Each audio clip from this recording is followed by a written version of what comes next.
بسم اللہ الحمدللہ والصلاة والسلام علی رسول اللہ السلام علیکم ورحمۃ اللہ وبرکاتہ۔ ایک بے مثال کانفرنس خطۂ پیر پنچال میں قسط نمبر 8۔ احقر اس کانفرنس میں شرکت کے حوالے سے بانڈی پورہ سے کوئی صبح کے 6:30 بجے نکلا، 10 بجے سیدھے پنجورہ شپیاں جا پہنچا، جہاں اس کانفرنس میں شمولیت کے لیے ایک قافلہ رکا ہوا تھا۔ ہمارے اس قافلے کے امیر اور صدر حضرت مولانا صلاح الدین صاحب سیفی تھے۔ مولانا مفتی حکیم شفیق صاحب قاسمی کے در دولت پر ناشتہ کر کے ہمارا یہ قافلہ کوئی 11:15 بجے یہاں سے روانہ ہوا۔ الحمدللہ حالات خوشگوار تھے اور موسم بھی ٹھیک تھا، اور مغل روڈ سے ہمارا یہ سفر طے ہوا۔ الحمدللہ الذی بنعمتہ تتم الصالحات۔ مگر آج وہ کشمیر ہے محکوم و مجبور و فقیر، کل جس سے اہل نظر کہتے تھے ایران صغیر۔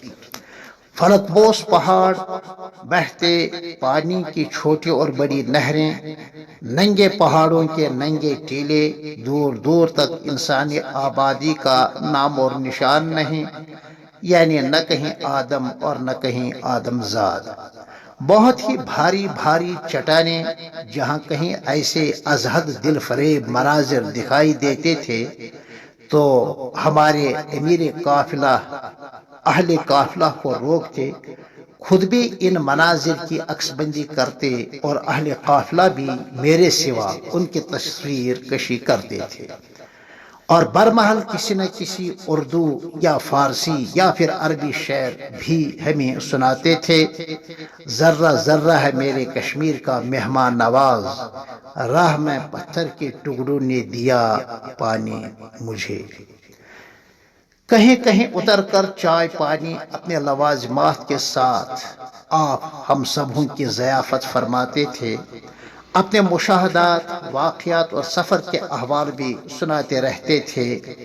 اس طرح یہ سفر جو ایک خالص علمی اور دعوتی سفر تھا، یہ سفر ہمارے لیے تفریح قلوب اور تفریج کروب کا بھی باعث بنا۔ ساتھیوں میں بڑی بشاشت تھی، کسی کو نہ تھکاوٹ، نہ کہیں رکاوٹ، نہ کوئی تکلف حائل تھا۔ حتیٰ کہ نماز ظہر مع ظہرانہ و قیلولہ سرنکوٹ سے بہت آگے کسی خوش نصیب ڈاکٹر محمد حنیف صاحب کے در دولت میں طے ہوا، جو پڑات گاؤں کے رہنے والے ہیں۔ یہاں سے فارغ ہو کر نکلے تو بہت آگے جا کر نماز عصر پڑھی۔ اتنے میں کسی صاحب، غالباً محمد زمان صاحب ان کا نام ہے، ہرموتا، ان کے یہاں اترے۔ چائے پانی سے انہوں نے تواضع کی، پھر ہمارا قافلہ یہاں سے روانہ ہوا۔ شروع سفر میں ہی عزیز القدر جناب مولانا حافظ ارشاد صاحب بلالی ہرنی گلہوتا نامی بستی میں، جو ایک مدرسے کے ماشاءاللہ محتمم بھی ہیں، ان کا تقاضا تھا محض دعا کے لیے رکنا۔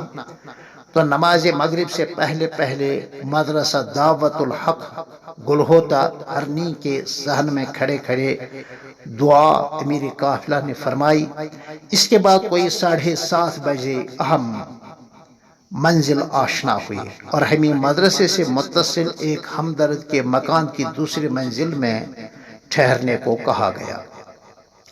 ضروریات اور نماز وغیرہ سے فارغ ہو کر ہم اس سیمینار کی پہلی نشست میں شریک ہوئے، جو عشاء کی قدر تاخیر کے ساتھ اختتام پذیر ہوئی۔